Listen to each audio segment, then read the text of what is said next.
vous présente un des livres de la rentrée littéraire 2014, qui s'intitule L'oubli de Federica Amalia Finkelstein.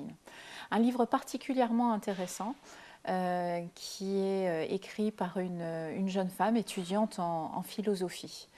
Et on sent bien cette jeunesse dans ce livre et un thème qui est assez intéressant et peu souvent évoqué, qui peut même un petit peu choquer. Le personnage principal aimerait se défaire de l'emprise, du poids, de la mémoire que l'on entretient pour la Shoah.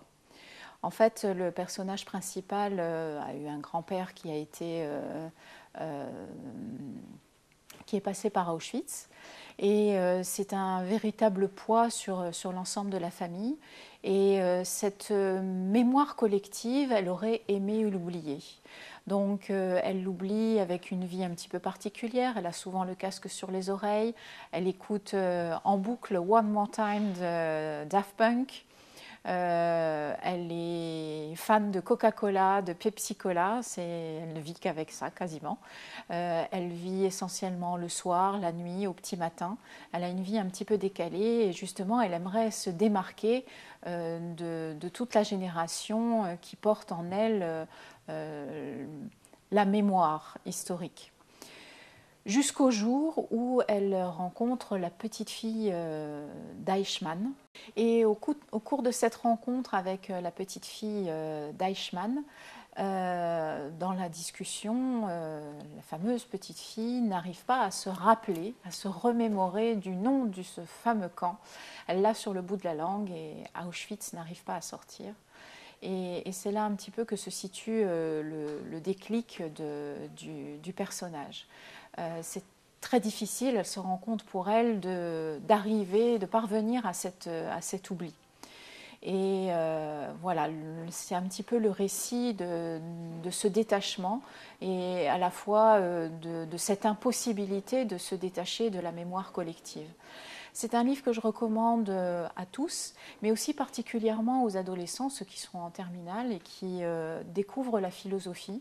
Parce que, donc, je le rappelle, cet écrivain est une jeune étudiante en philosophie et on retrouve énormément de références à des philosophes, alors qui ne sont pas cités comme tels, mais je pense que ceux qui en font l'étude cette année s'y retrouveront sur autrui, sur la mémoire, sur l'histoire. Et ça n'a rien en fait d'un langage difficile ou typiquement philosophique, mais c'est simplement de toutes petites phrases, des remarques qui donnent énormément à réfléchir. C'est vrai que ça n'est absolument pas un pavé, et ça indique bien la façon dont elle raconte ses états d'âme, ses impasses par rapport à la notion de mémoire et à la notion d'oubli. Je voulais juste vous lire un bref passage qui indique bien le moment en fait du choc pour elle. Les traces peuvent nous ensevelir, c'est la raison pour laquelle je veux oublier. Être enseveli, c'est ne pas pouvoir vivre. Je veux pouvoir vivre.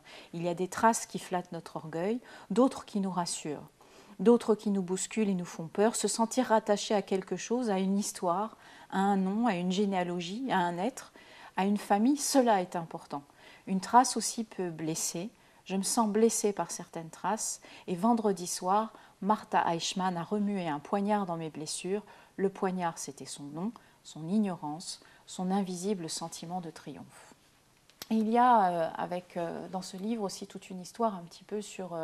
elle évoque la mort d'Hitler et le suicide d'Hitler et finalement elle tourne ce suicide non pas finalement comme notre victoire, nous les Alliés, mais au contraire comme une défaite dans la mesure où c'est lui qui l'a voulu et d'une certaine manière son suicide c'était une forme de victoire.